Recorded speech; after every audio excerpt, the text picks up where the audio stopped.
આજના વિડીયોમાં આપણે વાત કરીશું કે કેવી જ્વેલરી છે જે દરેક વુમન પાસે હોવી જ જોઈએ। એ પહેલાં આપણે એક નેકલેસ બનાવી લઈએ। Hello friend, welcome back to my channel. આજે આપણે પર્લ નેકલેસ બનાવીશું, જેના માટે મેં અહીં પર્લ લીધા છે જે ક્રિસ્ટલ જેવા આવે છે અને આ રીતે ઝીણા મોતીની ગંઠનમાલા આવે છે જેને બાજરી પણ કહે છે। એને એક એક કરી અને અલગ કરવાની હોય છે અને લોક માટે મેં અહીં આવી કડી લીધી છે અને જમ્પરિંગ લેશું અને વાયર લેશું। આવો ઝીણો તાર આવે છે તે લેવાનો છે।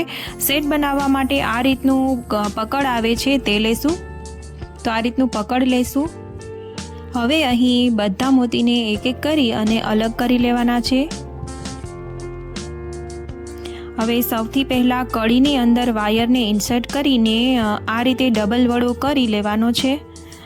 ત્યારબાદ મેં અહીં બાજરીને અલગ કરી લીધી છે, પહેલેથી જ અલગ કરી અને રાખી દીધી હતી। હવે મોતી લેવાનું છે એક વાયરની અંદર, તેને પકડની મદદથી આ રીતે લોક કરી દેવાનો છે।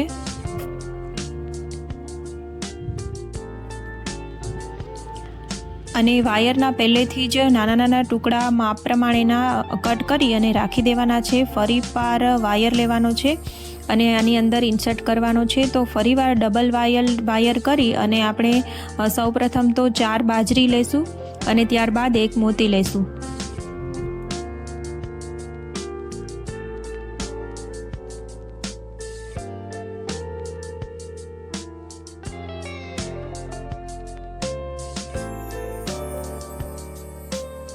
તો આ રીતે 4 બાજરી અને એક મોતી લઈ અને ફરીથી પકડના મદદથી આપણે તેને લોક કરી દેશું। તો આ રીતે લોક થઈ જાય ત્યારબાદ ફરીવાર વાયર લઈ અને સેમ પ્રોસેસ રિપીટ કરવાની છે। તો જ્યાં સુધી આખી માળા બનીને કમ્પ્લીટ ન થઈ જાય ત્યાં સુધી હવે સેમ પ્રોસેસ જ આવશે। વાયર લેવાનો છે ડબલ વડો અને ત્યારબાદ 2 બાજરી લેવાની છે અને એક મોતી લઈ અને લોક કરી દેવાનું છે। તો હવે વાત કરીએ કે કેવા પ્રકારની જ્વેલરી છે જે દરેક લેડીઝ પાસે હોવી જ જોઈએ। એ પહેલાં તો હજી તમે જો વિડીયોને લાઇક ન કર્યો હોય તો વિડીયોને લાઇક કરી આપો અને જો તમે મારી ચેનલ પર ન્યૂ છો તો ચેનલને સબસ્ક્રાઈબ કરી બેલ આઇકનને પ્રેસ કરો અને વિડીયો પસંદ આવે તો તમારા ફ્રેન્ડ અને ફેમિલીમાં શેર જરૂરથી કરજો।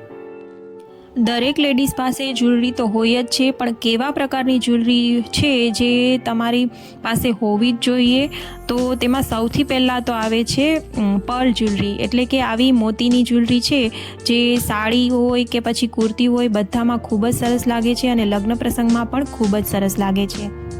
હવે બીજી આવે છે ઓક્સિડાઇઝ જ્વેલરી। કોઈ પણ આઉટફિટ હોય, સાડીથી લઈ અને જીન્સ સુધી બધામાં ખૂબ જ સરસ લાગે છે ઓક્સિડાઇઝ જ્વેલરી।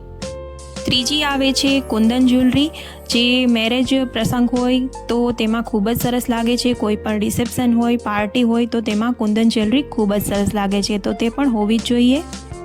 અને ચોથી આવે છે હેન્ડમેડ જ્વેલરી, જેમાં ફેબ્રિક જ્વેલરી છે, પછી મિરર વર્ક જ્વેલરી છે, એ બધી જ્વેલરીનો સમાવેશ થાય છે અને તે તમને નવરાત્રિમાં યુનિક લુક આપશે અને ખૂબ જ સરસ લાગશે।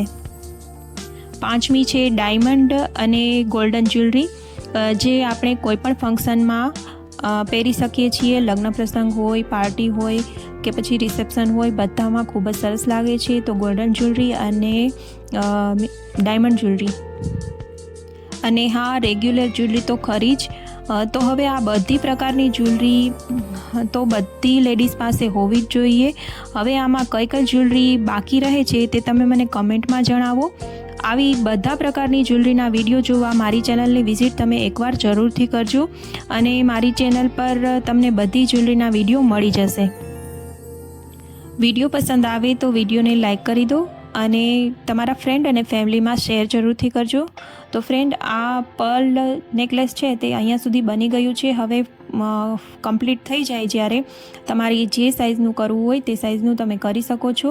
તો હવે કમ્પ્લીટ થઈ ગયું છે, તો હવે લાસ્ટમાં આપણે કડી લગાવી દઈશું અને તેને લોક કરી દઈશું। આ રીતે કડી લગાવી દીધી છે મેં અને લાસ્ટમાં જમ્પરિંગ પણ અટેચ કરી દઈશું।